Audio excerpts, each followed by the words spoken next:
How is intelligence affected by our faith? How does the mind work differently if you believe or don't believe?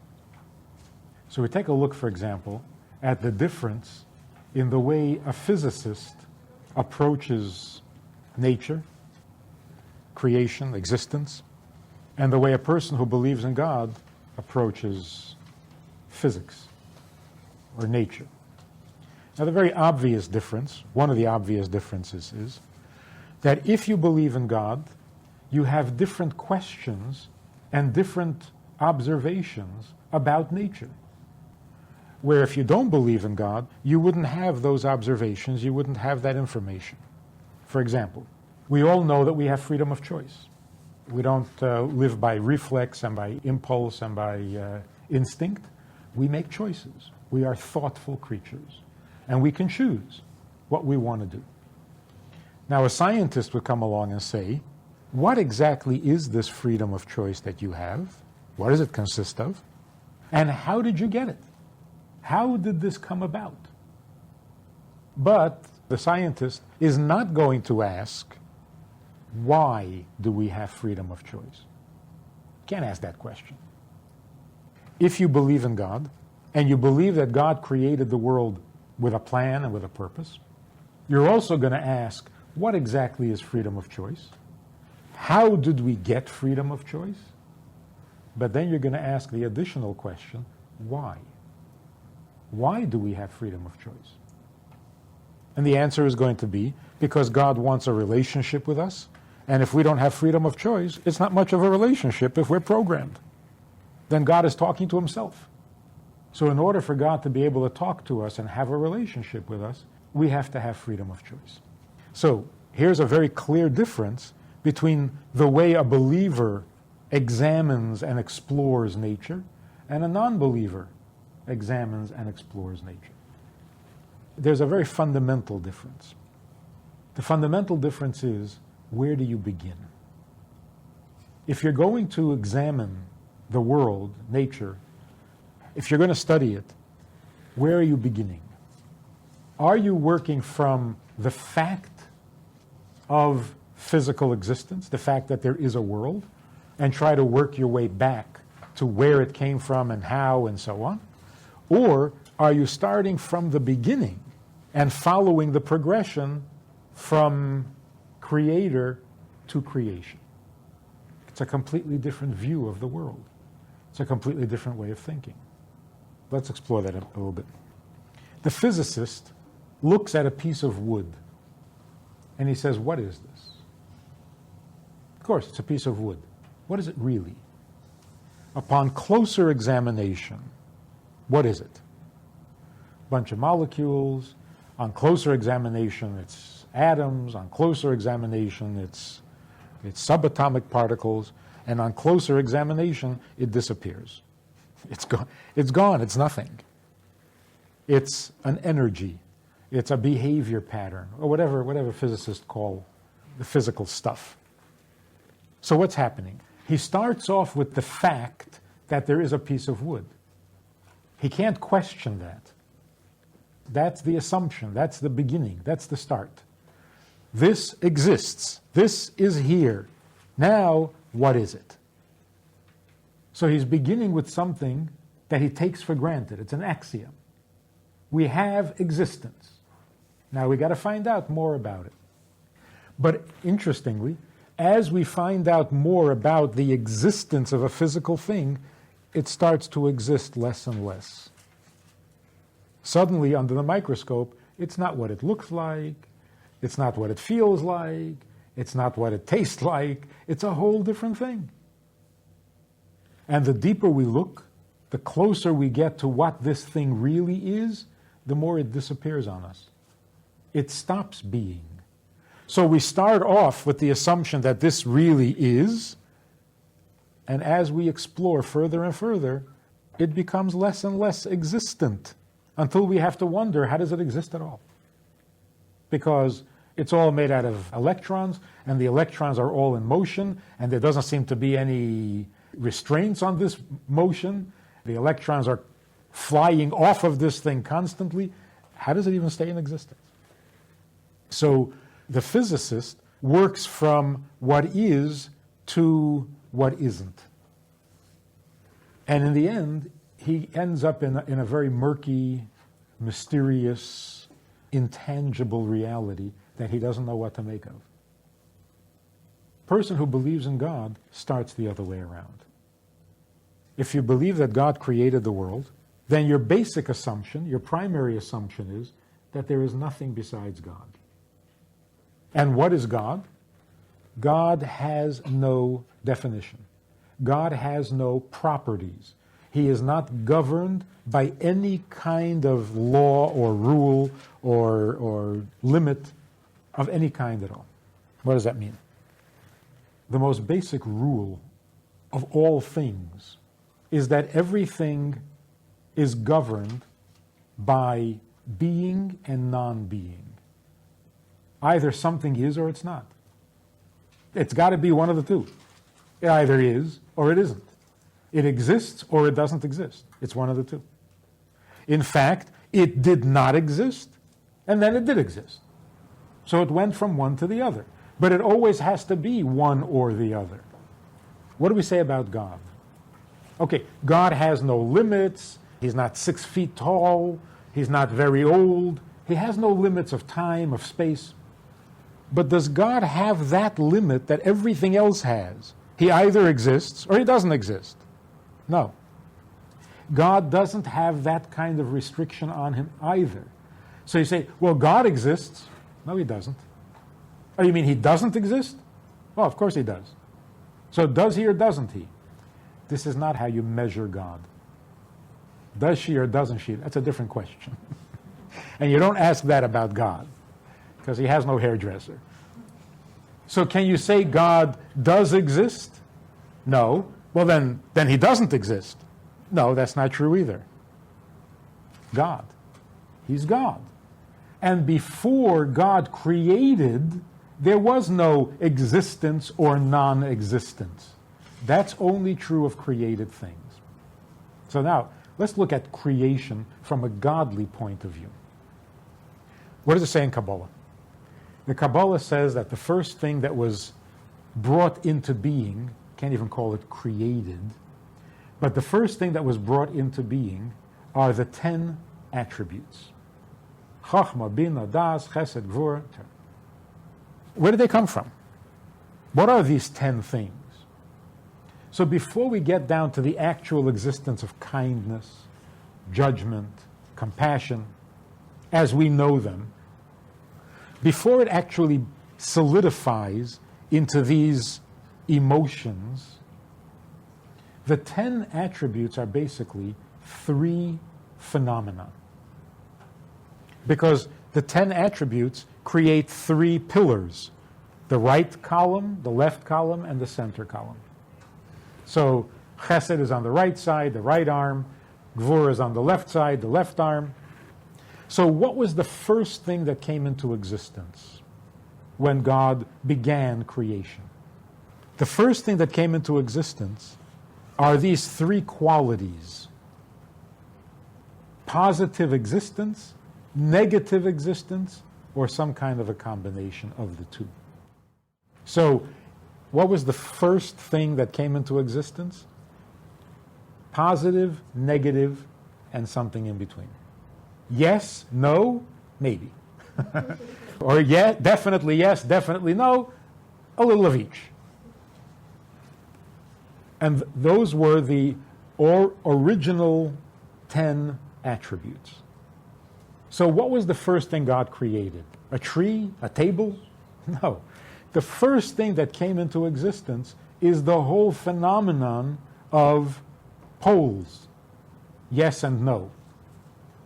So the first thing that happened was God created existence and non-existence and its combination. Now, these 10 attributes come down a step further. You still have 3 pillars, but everything that exists can be traced back and is therefore governed by another set of 3 pillars. And that is, everything relates to something else in one of three ways. You can't get around it. Can't get away from it. Either I am being me, or I am giving to you, or I am getting from you. Or I'm getting from someone, giving to someone, and in the middle I'm me. So everything is functioning on three pillars at the same time. It is receiving, it is giving, and it is what it is.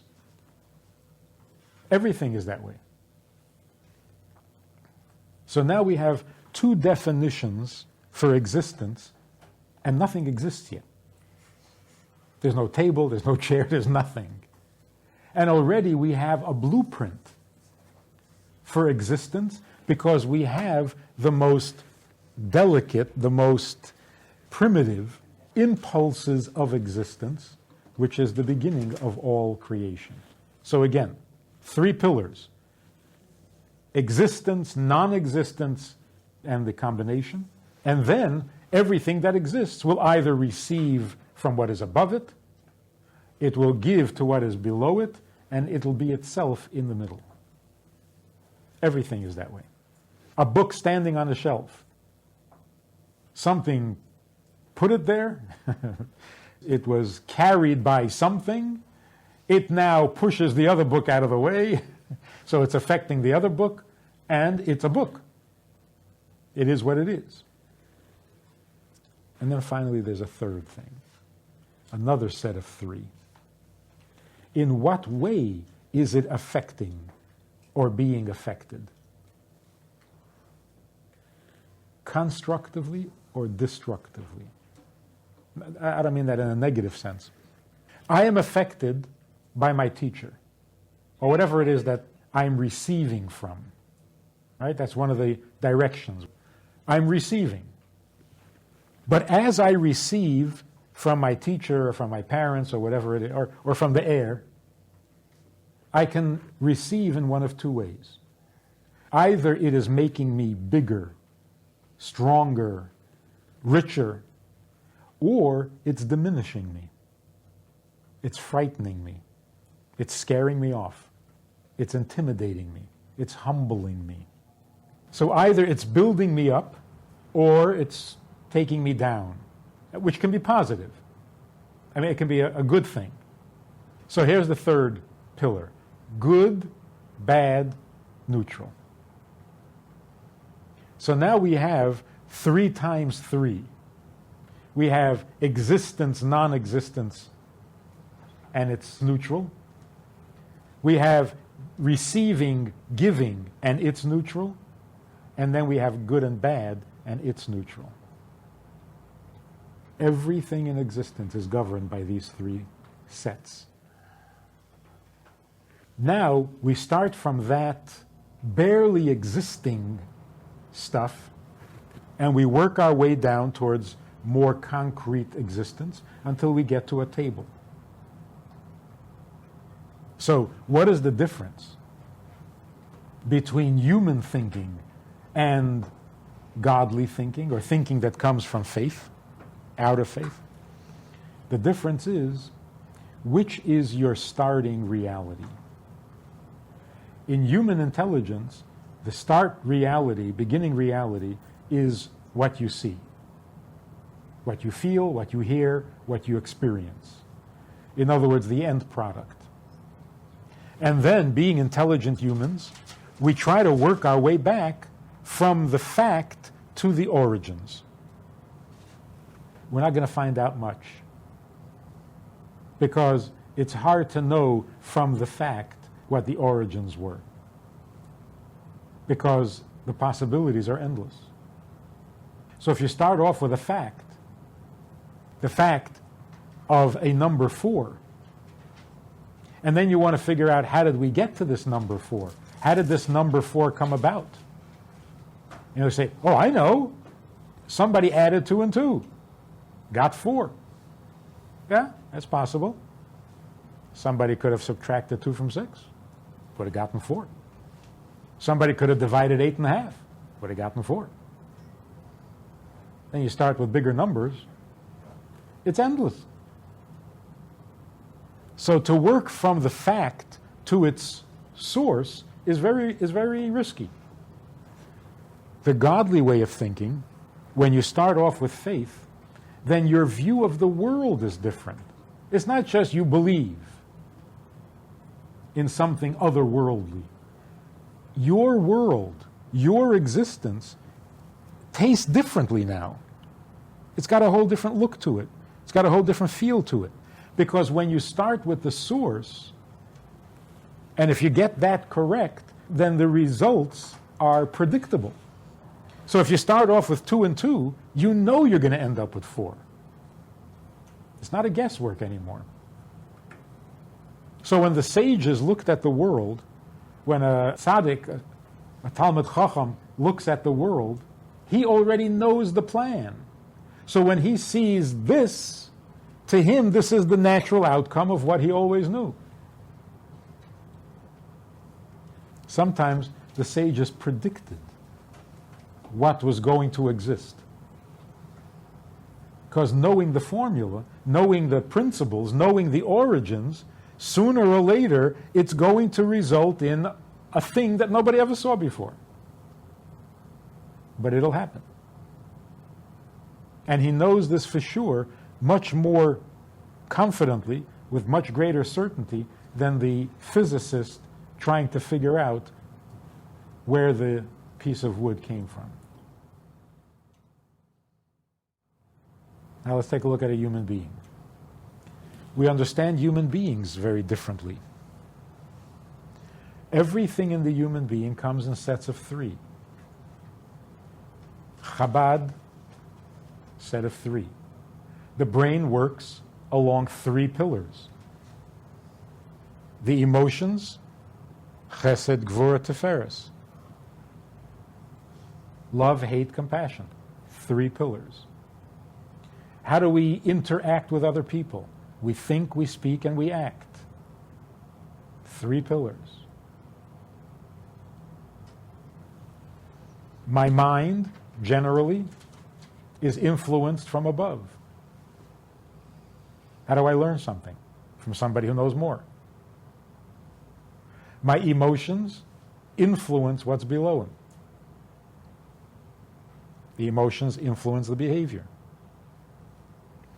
So I am receiving and I am affecting. And then there's when I'm neither receiving nor affecting, I'm sleeping. Just being me. Then when I affect people, I can affect them in one of 3 ways. I can either make them comfortable, uncomfortable, or neutral. I can either build them up, tear them down, or leave them alone.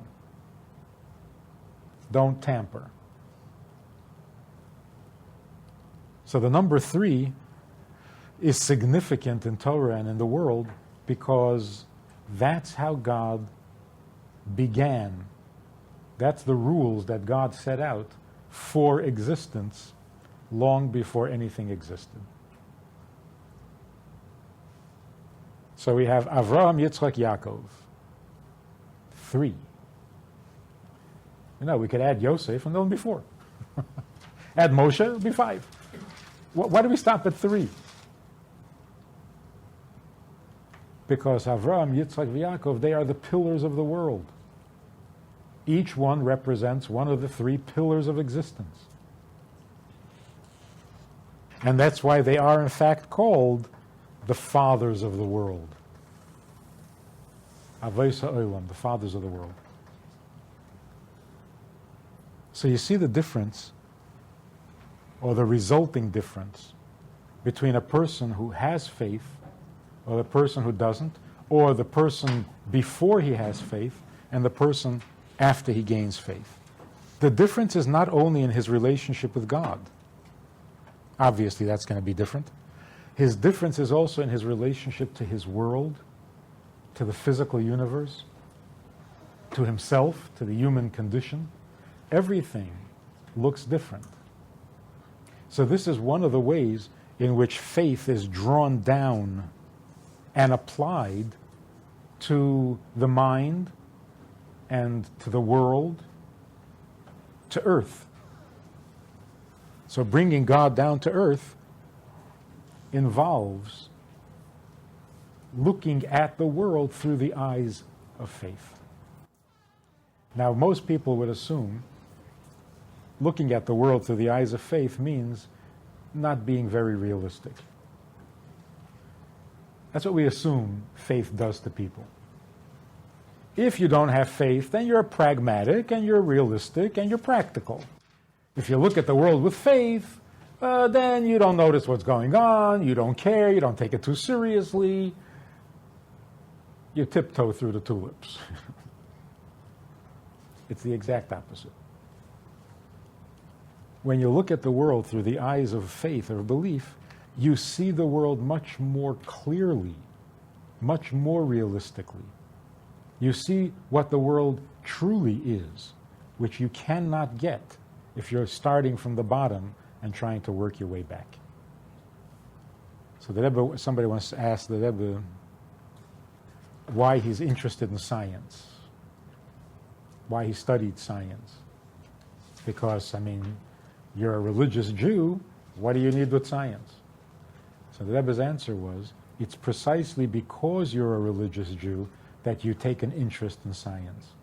Because as a religious Jew, you are curious about everything God does. And you want to understand God in all his ways. So there is nothing in God's world that isn't interesting to you or significant to you if you believe in God and want to have a relationship with him. So it's the exact opposite of the popular notion that if you have a relationship with God, you don't want and you can't have any relationship with earth. You have to deny earth in order to have a relationship with God. That's the furthest thing from the truth. So it would be very nice if the physicist would consult with the Kabbalist, the true Kabbalist, not the carnival type, in order to understand the universe better. Because if we can combine the two, the observations that are made by looking at the finished product and trying to detect its origins, and starting from the top, from the original beginnings of existence, and working our way to the result, if we can combine the two, who knows what kind of potential this world has that we haven't tapped yet. And that's why one of the things about the coming of Mashiach is that when Mashiach comes, the earth will produce such incredible wealth that delicacies will be so common that nobody will be interested anymore. So the things that we are chasing, the things that we long for today, because it's hard to get, will be so abundant that we won't even want it anymore. And who knows about this fabulous potential that the earth has? Not the physicist. He believes the world's running out. Soon there'll be no water, the sun will shut down. But the sages, who supposedly had their head in the clouds, they appreciated Earth's potential much better. And so if they say the Earth has a greater potential, they're probably right, because they're starting from the top. So their conclusions are much more reliable. This make sense? You can talk now. Now, either it does make sense, or it doesn't make sense, or something in between. It's got to be one. Yes, no, or maybe. Yes, it does. Didn't the Rambam combine the spirituality and science? Well, you can put it that way. The Rambam combined spirituality and science. Or the Rambam was a tzaddik. He didn't care for spirituality and he didn't care for science. He just knew the truth. And to him, the truth is neither spiritual nor science. Because a lot of the theories that he left around, I learned them in school before I came into Judaism. Yes. But in order, you have to have the knowledge of it in order to start with that kind of faith. Like, you have to know that it's number 4, and you have to know that it's 2 and 2. You have to know that. So, isn't faith not knowing? Isn't faith? No, we're talking about what happens to your knowledge after you have faith. In other words, you believe that God created the world. Okay, that's your faith. Now what? Oh, so it doesn't make a difference then. Why should it make a difference if you believe God created the world? That's right. It'll make a difference if you know. It can make a difference if you know that it starts from the three pillars, or that there's existence in that. Oh, yeah, that you know. That will help. That the knowledge will help, but the faith won't help. The faith won't help you, and the knowledge will. The fact that you begin with, which you cannot prove, that's true on both ends. The scientist begins with a fact that he can't explain. There is a piece of wood, that's it. That causes him to use his mind a certain way. So if you start off with a certain truth, that determines how you're going to think and what you're going to think. If you start off with a different truth, then your mind works along a different path. You think differently. So if you start off with the truth that the world exists, and let's see whether it has a creator, then your mind is going to work one way. If you start off with the truth, there is a creator, now let's see how creation came into existence, then your mind is going to work a different way. So you're going to look for those answers. So you don't have to be a believer though to look for those answers. You have to be a philosopher. A philosopher asks why. A believer, if anything, wouldn't really, I mean, maybe, right? There are philosophers who are believers, and there are philosophers who are not believers. They are going to examine the world differently because your basic assumption is different. Now, let's add one more detail to this philosophy. If God is not governed by existence or non-existence, by being or non-being, he's not governed by receiving or giving, and he's not governed by good or bad, how did it all begin? We just explained what began. The first thing God created were three notions. The notion of existence, of non-existence, and of the combination. That's what he created. But how? Is it correct to say, would you accept or reject the following statement? God is a creator. God is the creator, but he's not a creator? Why? Because he didn't create anything else? He only created one world? You put other very big example. You said he's a creator, then you leave room for there to be other creators. Okay, so is it correct to say God is the only creator? There's a problem with that. When you say he is a creator, it means he must create. A creator must create. If that's what he is, if he's a creator and he doesn't create, maybe he's not feeling well. Maybe he got stuck in traffic. I mean, what happened? He's a creator. And he's not creating.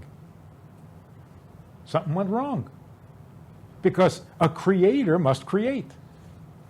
Pretty much the same way that water must flow. If water doesn't flow, it's a miracle. So if we say God is a creator, what you're saying is that he is programmed to create. He's built to create. To say God is a creator implies that God had to create. And that's why we cannot call God a creator. He did create, but he's not a creator. In other words, he created out of nothing. So you understand what it means when we say the world was created out of nothing? It doesn't mean God had no tools to work with. God created the world out of nothing because he's not a creator. So it's not like he is geared to creating, he's built to create.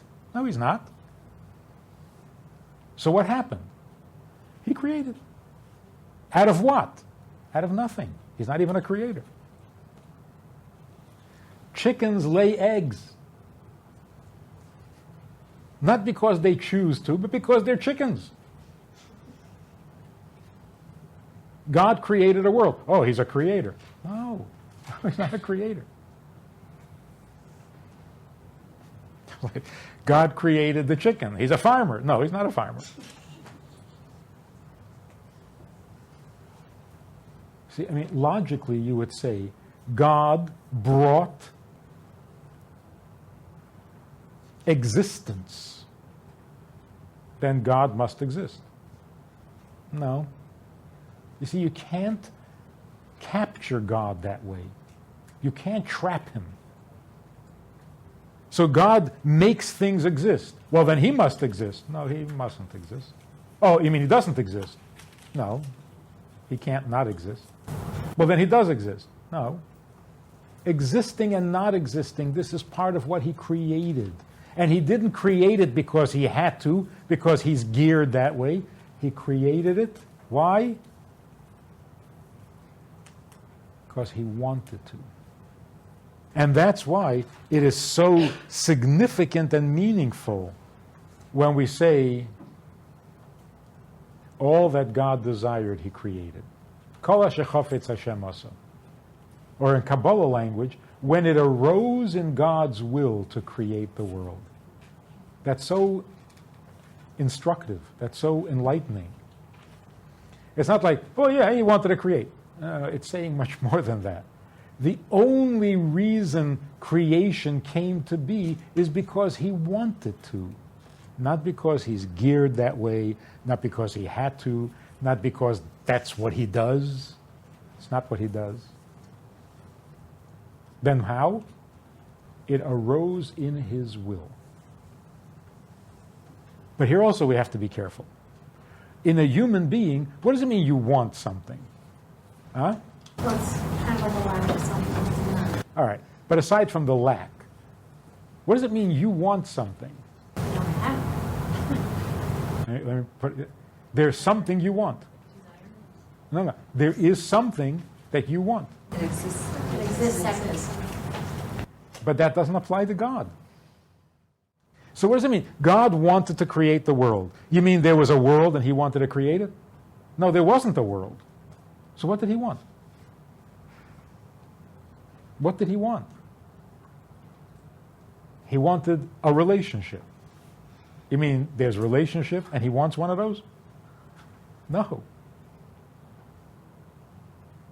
So when we say God wanted, it's a whole different kind of want.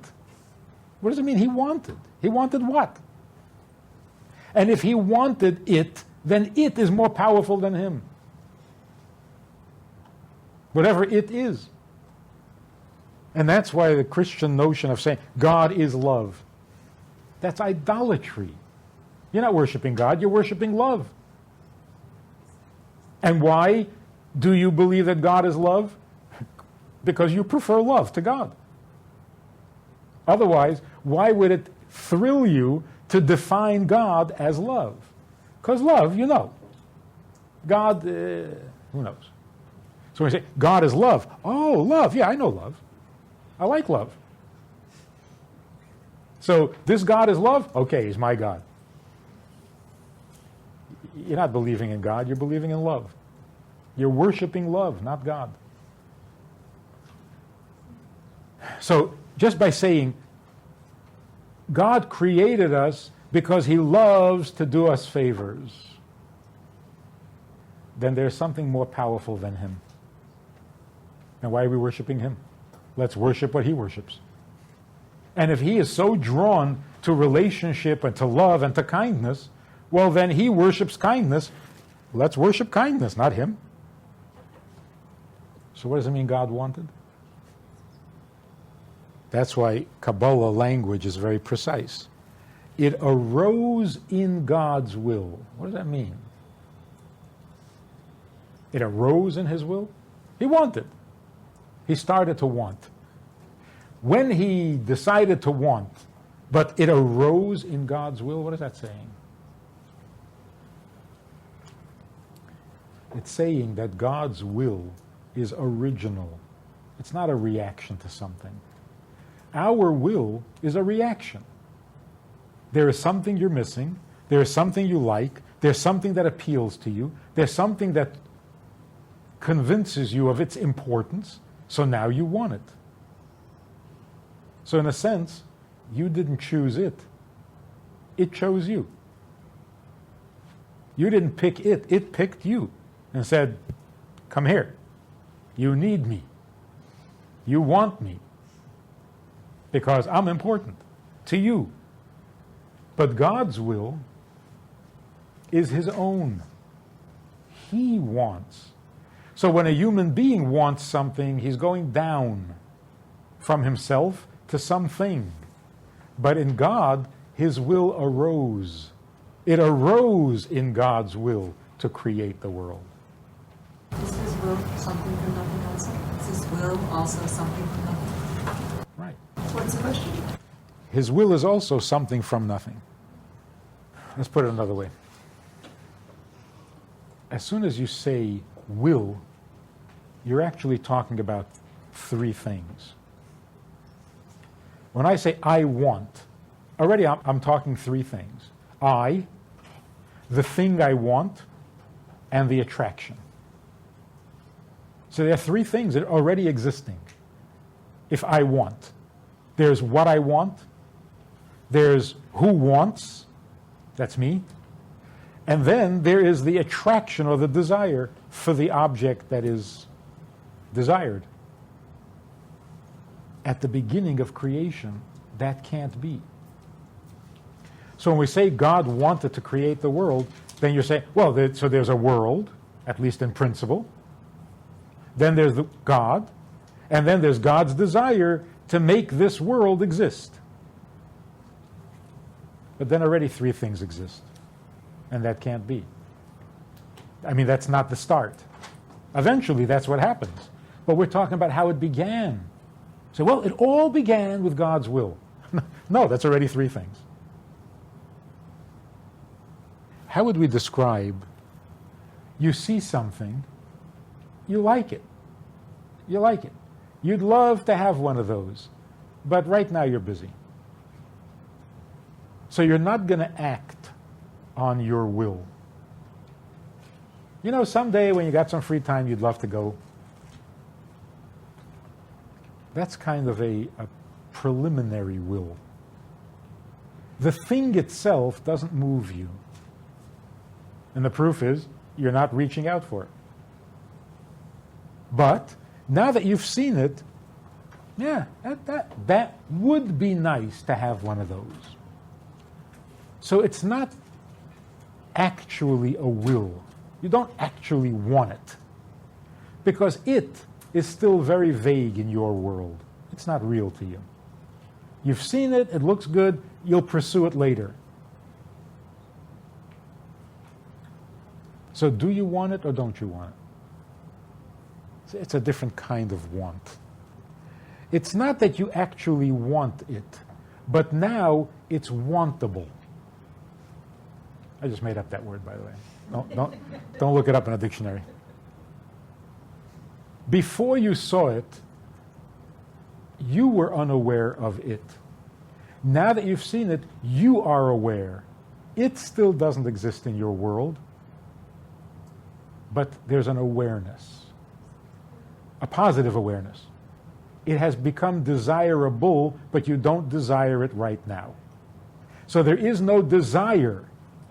There's just a desirableness. I just made up that word.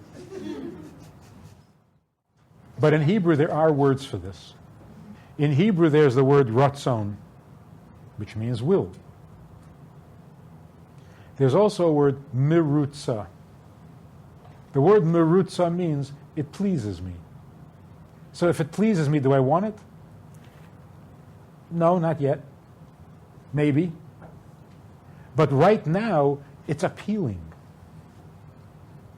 It's not yet desirable, if you want to use that, but it's appealing.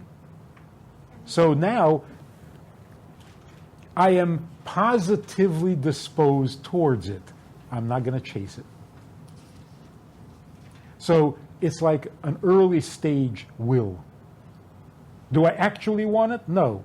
But if I would have it, would I like it? Yes.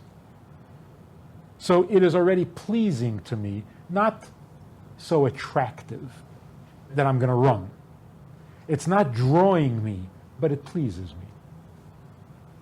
Again, what is the difference? The difference is that if it's drawing me, then it is very real and I'm reacting to it. If it merely pleases me, that's my response. That's about me. And that's why I'm not going to run after it. It doesn't really exist by itself yet. Right now it just exists in my acceptance. In other words, there is a kind of a will that describes me and not the thing I want. And that's why it's possible that the thing pleases me, but I'll never do it. Because it's not about it, it's about me. Here's a vulgar example. A woman is walking down the street and some guy whistles at her. And she thinks, oh, he likes me. No, he doesn't like you. He whistles at everyone. But it's not about you. That's what men do. We've perfected a whistle. I mean, that's it. So there's a difference between I want this or that's the kind of thing I like. I don't want it. I'm not going to chase it. I'm not threatening it. In other words, it doesn't have that kind of power over me. I'm enjoying it because that's me, not because of it. So, do I want it or don't I want it? In this case, I want it. I don't want it. I want it. It's about me, it's not about it. Or in different words, I am using it, it's not using me. I'm toying with it. When I want something, it's toying with me. So what does it mean, God wanted to create the world? Well, in the early stage, he didn't actually want to create the world because he is infinite, truly infinite, because all things are possible for him. So one of the things that was okay with him was creating a world. But the world didn't exist. Even his desire didn't exist. It's not like he had a desire to create the world. It was just that creating a world, yeah, it's one of the things he can do. That's okay with him. Does he want it? Not yet. Does it exist? Certainly not. It's just one of the many things he can do. That's a later stage. Once it arose in God's will to create the world, then it was a desire. So the desire is already a stage in creation, not the earliest beginnings. Or in different words, what does it mean he desired it? Same thing as with will. There's an actual desire because you're drawn by the thing that you desire, and then there's the kind of desire where it's not about it, it's just about me. I'm disposed towards it. Yeah, that's me. So there was no world, there was no vision of anything. That's the difference between whenever a person, human being, desires or wants something, there has to already be the object, there has to be an existence, so we wouldn't know what we were desiring in the world. But that's the difference. Hashem was able to desire and want something actually that didn't even have to be about the object, it was about just his will, his desire. And it's not only that God desired something and it didn't have to be. God desired it and it couldn't be. It couldn't even exist at that stage. So here's a fascinating thought. Before God created the world did not exist. Not existing is already a creation, because there's existing and there's non-existing. See, that's why when you say, in the beginning, the world did not exist, not correct. And that's why you will not find such a statement in the Mishnah, in the Gemara, anywhere. In the beginning, nothing existed. No. In the beginning, there was God. There was just God. What wasn't there? Non-existence. There was no non-existence. because non-existence is the flip side of existence. So even that didn't exist. So how do you describe those days? The only way to describe it is by saying, there was God. There was God. And what wasn't there? There wasn't any yes, there wasn't any no. What about the world? Did it exist? It didn't exist, and it didn't not exist. So what does it mean the world came out of nothing? The world came out of nothing, not even non-existence. That make any sense? It's almost like saying, in the beginning, the world was non-existent. The what? What was non-existent? See, to say non-existent, you're already talking about something. Before the creation, there was nothing. Was it nothing created? Was it nothing created? Isn't another dollar? Right, Mm-hmm. That's why the only way to say it is, in the beginning, there was God. And what else? And nothing else. We don't say yesh may. We don't say something from godliness. It says something from nothing. Right. So how do you try and yesh may ayin? From nothing. But when we say nothing, we mean not even non-existence. Why don't we say Ishmael? Why don't we say something from Ishmael? Why don't we say Ishmael and then why don't we phrase it differently? It has to be explained differently. That's another subject. Hold up on that. There are two expressions concerning God's uniqueness. There's an expression we say in the Aleinu, Ein Oid, Hu Elokeinu, Ein Oid. There's another place where it says, God is Ein Oid Milvade. There is nothing besides Him. Why two expressions? Because when you say there was nothing besides Him, that's not the whole story. Besides? What's besides? When you say there was nothing besides Him, you're excluding something. There was nothing beside Him. If you have to exclude, then you're talking already about some stage of creation where there is something to exclude. When you're talking the earliest stages, it's Ein Oid. There's nothing to exclude. So you can't even say there's nothing besides Him. Besides Him? What is that? So when you say, there was God and no one else. No one? No one. Even one. But you have to exclude it. Like saying it was non-existent. Well, then that's not the beginning of history.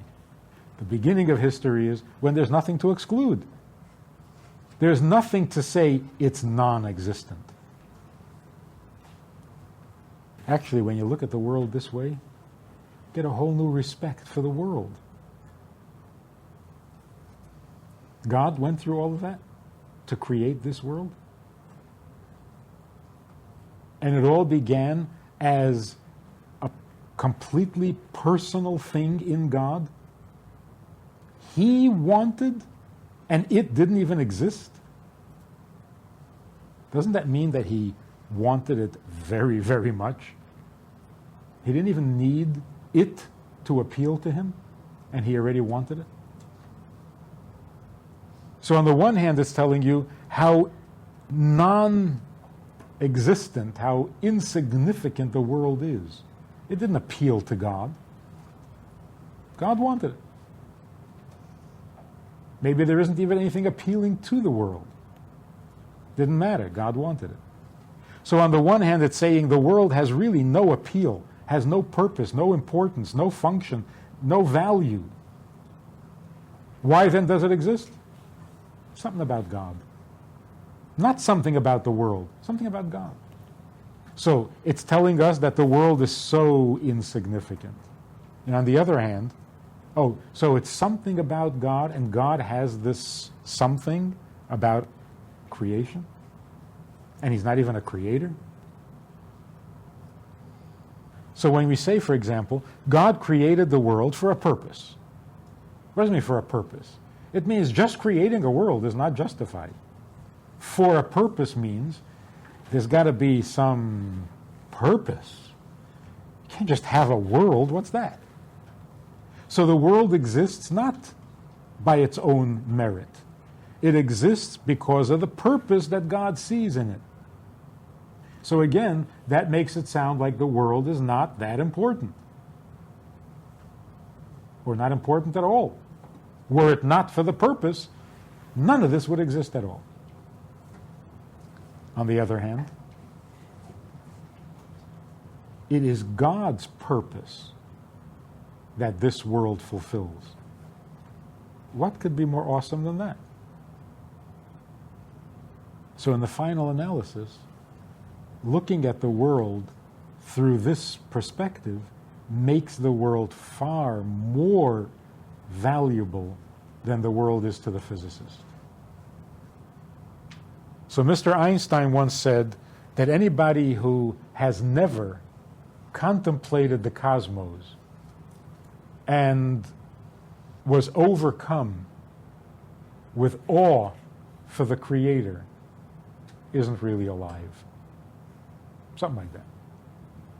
Or being overcome with awe at the greatness of the Creator, that is the essence of religious experience. Tip of the iceberg. Tip of the iceberg. That's the best a person can do when he's working his way from the bottom up. So isn't it ironic?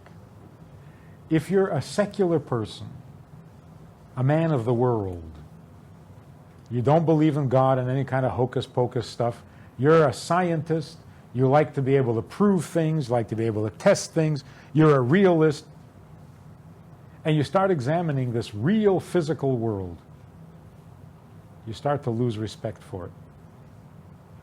Wood is not really wood. Molecule is not really a molecule.